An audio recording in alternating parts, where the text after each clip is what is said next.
All right. Hey, everybody. This is Yana Ludwig. I'm running for United States Senate in the state of Wyoming. And this is my usual Thursday Facebook Live slot, although we're recording it today because I have a guest with me.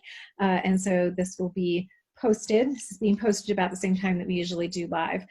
So the first thing I need to do is the thing that the FEC thinks is the most important thing that I ever say, which is this is paid for by Yana for WYO. Okay, got that out of the way for the day. I also want to remind folks about a resource that we have on our website, which is kind of fun. So this is this thing that you can print out or email to someone, and it's 10 things folks seem confused about on Yana Ludwig's 2020 Senate campaign.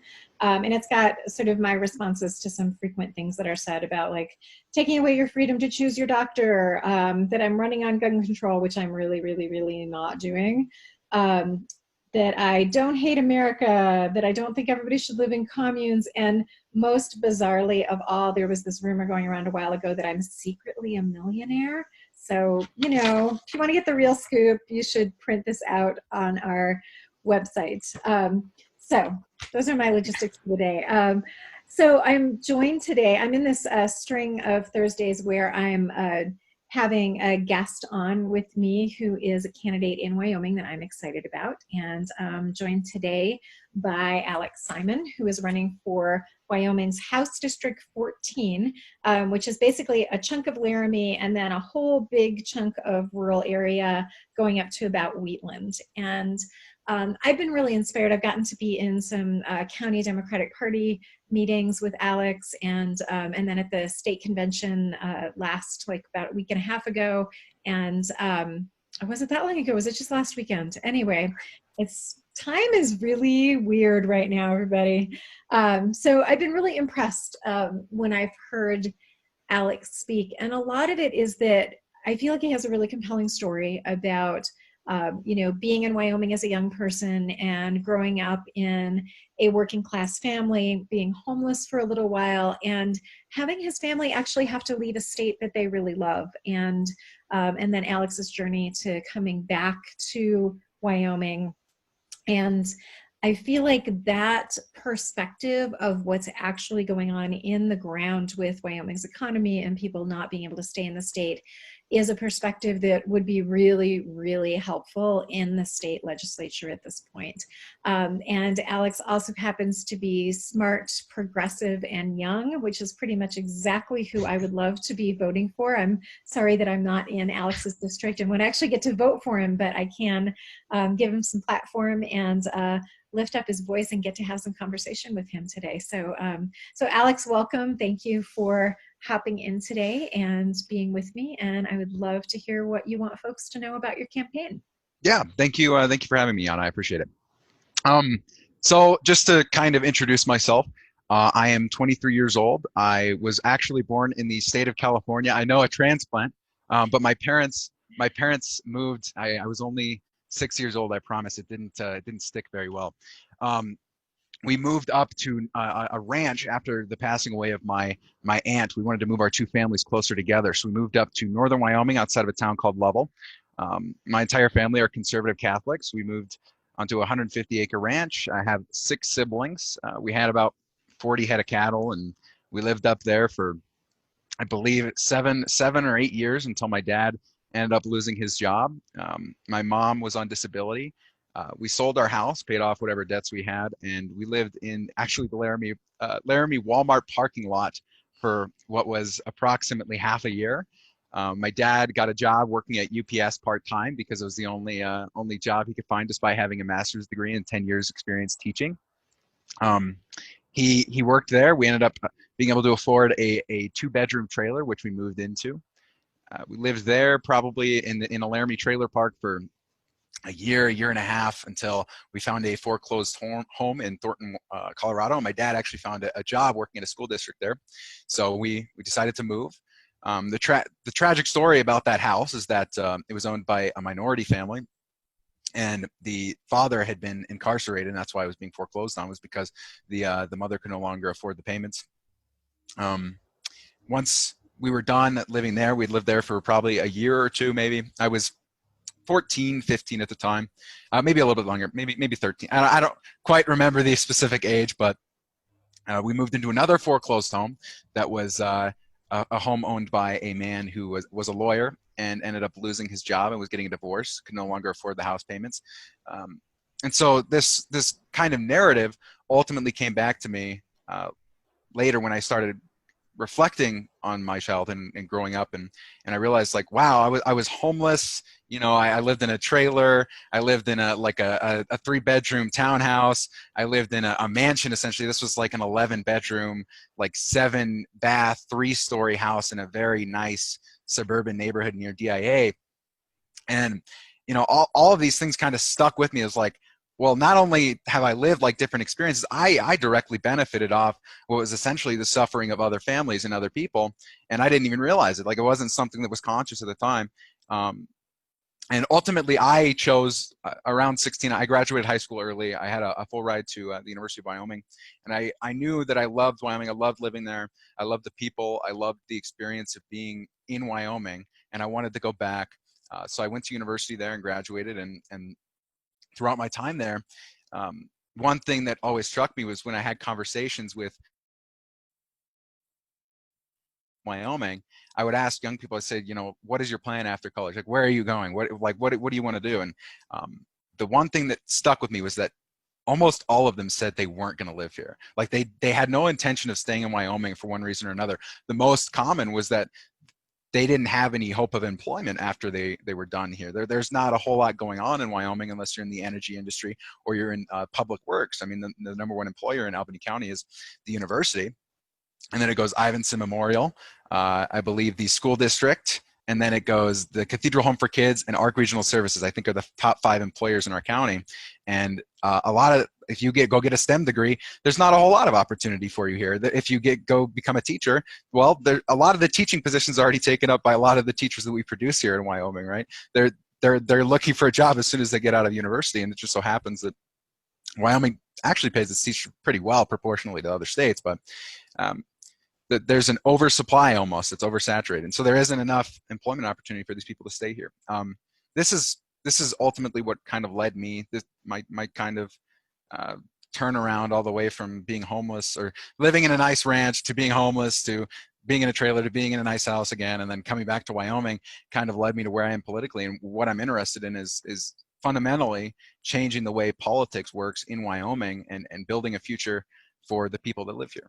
So. Cool. Yeah, and so you do actually have a primary, which is unusual, yeah. I think, on the Democratic side for the House. So how do you see yourself being different than your primary opponent? What makes us want to vote for Alex? Yeah, I think there's a couple of different things. One thing that really stands out to me is that I think that the political ideology is not only different, but the vision for the future is different. Like, I have no interest of being elected in this seat and then ultimately sitting in the seat for 10 election cycles and working my normal job and just allowing things and to basically act as an agent of complaint, you could say. Like, I have no intention of sitting there and complaining about things over and over and over again. What I want to do is use the seat, use the legitimacy, use the platform really to expand populist democratic victories throughout the state, to work for real working people, to help the people who are suffering in our economy and in our state. And I think that my opponent is more so a Democrat interested in trying to work across party lines. My often critique of Democrats who want to do this is, well, how are you going to have influence over the Republican Party that seems to be going even further right-wing, who won't even give moderate concessions like other red states have done regarding Medicaid expansion and other such programs? How are you going to work with them? Wouldn't it make more sense to work with them within their own party? Wouldn't it make sense to liberalize them inside of their own institution? It's just confusing to me, especially as a minority party with no power. And it seems like Democrats have almost given up on this idea that, like, hey, we're like the opposition. We're supposed to win to, like, we're supposed to have an opposing viewpoint and go and win on it. And like, while bipartisanship, let me put it this way: any vote that my opponent would ultimately vote in favor of in the state legislature would probably be a vote I would vote on practically anyways. So I don't see any type of distinction there. I'm very interested in transformative change throughout the state. I'm interested in going to the next House district over, going to places like House District 46, which we can win. Democrats can win in these House districts, and going and spreading a message of let's help the poor, let's help the working class, let's get out of this type of framework of being socially liberal Republicans, essentially moderate Republicans. That's fine to be that way. I'm very happy that people have realized that social liberalism is ultimately better than conservative social values. That's great, but I think that to solve the problems inherent in the structure and really help people, you have to address the economic concerns in their daily lives. So. Yeah, I think that's one of the other reasons why I've been intrigued listening to you talk, because I feel like we have that same like movement building orientation to things. Like I'm in a long shot race. I mean, yours is probably more winnable than mine is in a lot of ways. And I've always said that like part of what we're doing with this race is using the platform to be like lifting up the fact that there are a lot of progressives in this state, and that there are a lot of people interested in like not starting the conversation from a compromised position. Like I think that's one of the places where I get frustrated with the Democrats at a lot of levels of government, where it's like, well, if, particularly around like healthcare and stuff, like it's like, well, if we just ask for like preserving the ACA, that's going to be better to be able to like reach across party lines, instead of like, no, you start out asking for single payer, and then hopefully we get a couple steps improved of the ACA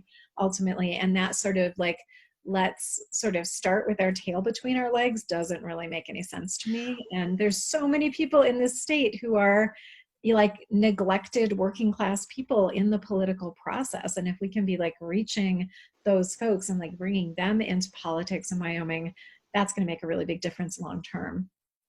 Well, and to me, it's actually kind of indicative of Democrats not really knowing their history, actually, because if you look at all the great things that Democrats have accomplished, which we try to defend now today, they're constantly under attack by Republicans, but we didn't get those systems by saying, well, let's start with a privatized version of Social Security. Let's compromise. No, we got it by like having a bold vision for the future and running on it and saying, look, we're going to help the average person, the working class, the poor people in this country, and like, damn the Republicans. We're going to do it. We're going to do it because we have a vision that is good for the rest of the country. And ultimately, we pulled the Republicans over. If you look at Nixon's economic policy, he was more left on the economy than a lot of Democrats are today. I mean, sadly, due to the kind of shift in politics we had during the Reagan era. But, to me, it seems like, well, we've been losing in Wyoming for decades and decades and decades, and we're still running on the same things. Like, this time it's going to be different. This time, if we say the same things and we compromise with Republicans one more time, surely it'll work out this time. So that's right. Yeah, I think it's funny that so I just turned 50 this year, and it's been that many years since we elected a Democrat to represent us in DC. And it's been a very, very long time. We should be trying something different. Do you know how that Democrat won? It was our senator, right? And he won. He won because he had union workers behind him who handed out bumper stickers that said "Poverty lurks in right to work." I mean, we lost that battle, but like that. Yeah, it's the more I learn about the Wyoming Democratic Party and its roots is actually crazy. There was we had a majority share of the state legislature, and our speaker was a woman. Like a House speaker was like in the 1960s. So we've always been bold, vision-seeking people. We need to go back to our roots instead of this failed policy that ultimately just results in people getting very upset with the system and being willing to vote for a man who ultimately does not have their best interests at heart, Right. Well, and you mentioned like, that shift that started with Reagan. I mean, it is so interesting to to be engaged in politics and to have seen for this many years how much we have just like, by starting in that compromised position and by sort of, thinking that moderate is like a better place to be campaigning from, like how like the whole political system in the US has shifted to the right. I mean, the Republicans used to be what moderate Democrats are today, and and what the Republicans Mitch are today was like McConnell. unthinkable. Mitch McConnell ran as a pro-union, populist, pro-choice Republican when he first ran in the 70s. Oh Like, my this is, God, that's horrifying. it's like, what is going on, Right. But that's because we forced him there, because he never had any political values. This man didn't care. Like, he just cared about power, but he was forced to run on those positions because Democrats were so strong with their multiracial working class base. But I digress. No, I you could rant don't. You're about right this at the forever. heart of it, Alex. This is not a digression. Yeah, yeah. Well, and so we were chatting a little bit earlier, and I feel like we've both had some kind of interesting experiences talking with Republicans on the ground, and like conversations that like I've been encouraging people throughout this campaign to like go have a risky conversation with somebody that you think disagrees with you about politics, and just connect as human beings and see where you've got kind of common ground. And I don't know how many people have actually taken me up on that and gone and done it, but it sounds like you and I have both done some of that. And so you were telling me an interesting story earlier that I'd love to hear, and like talk about this sort of like redeemability Yeah. concept, Well, and it's funny because my entire family are actually Trump supporters. Like, there's my sister and my brother, which is like, when you think about a family of 9, as 1/3, right? Like, 1/3 of us are not Trump supporters, but there's 6 that genuinely are. And I talk to them, and the common theme is, like, we're getting screwed over, basically. And my parents especially are one-issue voters. They vote on abortion, which is super interesting to me because in 2016 they told me, like, if it was Trump versus Bernie Sanders, we would compromise on the abortion issue and vote for Bernie Sanders because we think he is a genuinely good person who wants to help people, right? But they wouldn't vote for Hillary Clinton because Hillary Clinton was a very flawed candidate. I'm not afraid to admit that. But anyways, about the person that I spoke to, it was a retail worker who worked in Lander at a Safeway. And I thought the conversation was going to go like kind of off the rails because the initial starting point was actually about her being upset with individuals getting what seemed like more benefits than her off of EBT who weren't working, and it seemed very unfair to her. And so this ultimately led to a conversation about her lived experiences in Wyoming, about how her husband became disabled, about how she had to work 3 different jobs to support him because the state wasn't giving him the pension that he needed from his disability. They fought it for 5 years until he ultimately actually passed away. And so this whole time, this poor woman is working 3 jobs, and I could see how you would be upset. You work very hard for these amount of years trying to support your family alone because your husband's on disability, and now you're working full time at a Safeway, and it seems like your economic conditions have only gone down. And then, you have people who aren't working. You see that it would be unhuman to not feel some sort of resentment in that experience. It's about having empathy and realizing. But this conversation I had with her ultimately led to a place of like, I think we're all just humans and we want to help each other. And she had some ideas about reforming the welfare system to make it universal, which I'm all in favor of. I'm actually a huge advocate of UBI and creating like a floor for everybody rather than just having a bunch of different systems that they're easy to attack because, well, they haven't been set up in the most efficient way possible in my eyes. But that is, I mean, ultimately that is where the legitimacy of the Republican critique is like, well, these systems are very inefficient. Okay, I agree, but if we take them away, you're literally taking away food from poor families and children. Like, that's like, okay, it's great that you have a critique, but let's work on fixing the system. But this conversation with her, is something that I think all Democrats really need to take heart, because this woman was a Trump supporter. This was someone who voted for Trump, who said, he said he was going to bring back the jobs. He said he was going to help the interior of the country, and these people believed it. I mean, we have 12% of Obama voters going for Trump in 2016. That doesn't happen because these people were secretly racist and they hated they hated having a black president. It was because there were lived conditions that were not solved. 96% of all the new jobs formed in the last 10 years were service industry jobs, were low paying, low benefits. They were gig economy jobs. Like, these are not things that you can build a sustainable lifestyle off of or raise a family with. And I think that there's been almost this disconnect between the political class, right, and and the working class and the poor in both parties. I think this is rather obvious, but I think Trump spoke to a real anger among the white working class that was not addressed by the Obama administration, that was not addressed by prior administrations. And I think we need to reach out with empathy and with human compassion and understand that these people have real issues that they're concerned about. And if we just talk to them about it and say, hey, look, I want to work for you. I want to be the person who advocates for a better life for you and your family, that we can win. We can win these people over. They are not stuck in their ways. The United States is a lot less partisan than you believe. Just because our politicians are partisan doesn't mean that the average American person is a partisan individual. Mm-hmm. Right. Yeah.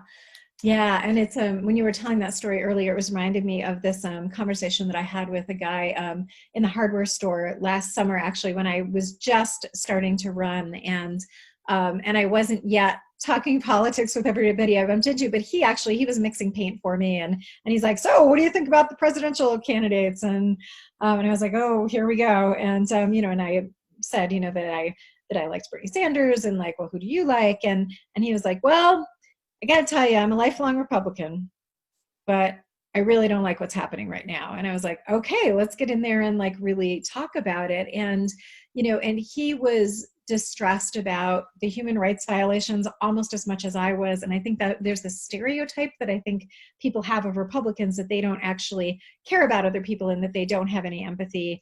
And he was also, he's this working class guy. And, and I think what you're saying resonates a lot with what I was hearing from him about like, I really wanted somebody who was going to do something different. And I continue to see the Democrats not being willing to be that person. And so I voted for Trump, and I don't know what to do now. I mean, that was kind of his conclusion to it. And I think there is a lot of that, like, I don't know what to do with this situation. And, and I'm not sure we've made a good choice with Joe Biden. I mean, I don't think he's going to be any more appealing to those folks than Hillary Clinton was. I mean, maybe a little bit more, because I think he doesn't talk down to people. And I think that's one of the places where liberal Democrats make a lot of mistakes. And, I see it show up in conversations about coal a lot that are really frustrating to me, where they're like, well, coal workers just need to blah, blah, blah, my brilliant idea for what coal workers' lives ought to look like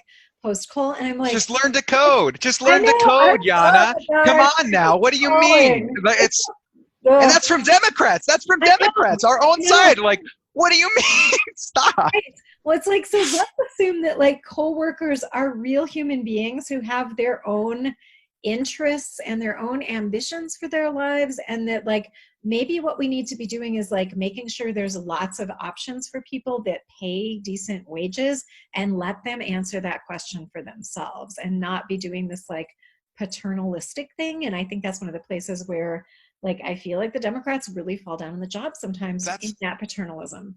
That's why they often come off as elitists. I mean, this is why the perception of the Democratic Party is our coastal elites exists. I was asked by a reporter for the Laramie Boomerang, what would you say if a Republican said like, well, your party's just like Nancy Pelosi, you're going to do the same thing. I was like, or like they were criticizing Nancy Pelosi, and I'd say, well, I think that a lot of your criticisms of Nancy Pelosi are probably correct. I'm sorry. You're right. Nancy Pelosi is not representing you and not working for your interests. Like she's doing her own thing. Ultimately, I don't think that you become, worth over $300 million in Congress unless you're working for yourself. Honestly, it's that, and that's the truth. Like if you disagree with me, that's fine. But the fact of the matter is, you should not be worth $300 million as a public servant. Right. Like, that's just disgusting. Right. We shouldn't defend it either. But yeah, for sure. I mean, I do think that there's this thing for me about like, I don't think it's good enough right now to be saying I'm going to take on the Republicans. Like, I think we really have to be recognizing that, like, I think the job of somebody who is really caring for the people right now is to be willing to take on both parties when they're wrong and to work with both parties when they're right. And there are those moments, where there are places where like, I think the Republicans are coming up with like good ideas or are resonating with ideas that we're putting out. But it's not about like, let me compromise myself so much that Republicans can tolerate being in the same room with me. Like, that's not what is actually going to work. I think it's got to be like, let's get to that. Like, there's sort of this like like wrap, where I think the political spectrum kind of wraps at some end instead of being like a linear line where it's like, working class and poor people, I think that like the really progressive people and some of the really traditional Republicans are actually more aligned on some of this stuff and really get community and, get some of these like core values in a way that I feel like moderates in both parties are kind of missing the boat. And yeah, so it's just interesting to think about like what's actually good tactics and also like what's just good empathy in terms of our politics. And I think a lot of that points to things that like neither moderate Democrats or Republicans seem to actually be doing when they're trying to like find that middle ground thing. It's like I think that spectrum is sort of is just wrong how we've got it conceptualized. If there's one thing that the American people, the working class and the poor, and everyone can agree on, it's generally that our political system is screwed up. Our politicians don't represent our interests. And of course, there's the mistake of people thinking that their representatives specifically represent their interests. But when they all come together, I mean, the American Congress has an all-time low approval rating. I think it's like less than 30%, which is incredible. Like, you have failed the American people so hard that they hate you. They hate you. Right. Yeah. Yeah. So it's a fascinating time to be running for office, isn't it? Yeah, it is. It is. Yeah. Well, and I think there's so many things right now that have been sort of fringe conversations for a very long time that are now like very front and center. And so like I feel like candidates like you and I coming in right now, it's actually a pretty good time to be getting into the conversation and wading in there, with the kind of orientation that we have, that it's like, what, we need to be reclaiming power for the people and moving it away from having both our economic and our political power centered on the 1%. Like, I think that message is finally viable in politics. And so I feel very grateful to, Bernie Sanders and Ilhan Omar and Alexandria Ocasio-Cortez and Rashida Tlaib and, those other folks that are really, I think have made space in the party for somebody like me to be running for federal office. And we're working on like, how do we open up that space more in Wyoming? And, I think, Kathy Connolly certainly has been, a voice for a lot of this stuff, and, a handful of, and, Andy Clifford, I think there's some really, really good people right now. Sarah Burlingame, and I think we have some great candidates too. I mean, Carly Provenza, Jackie Grimes, I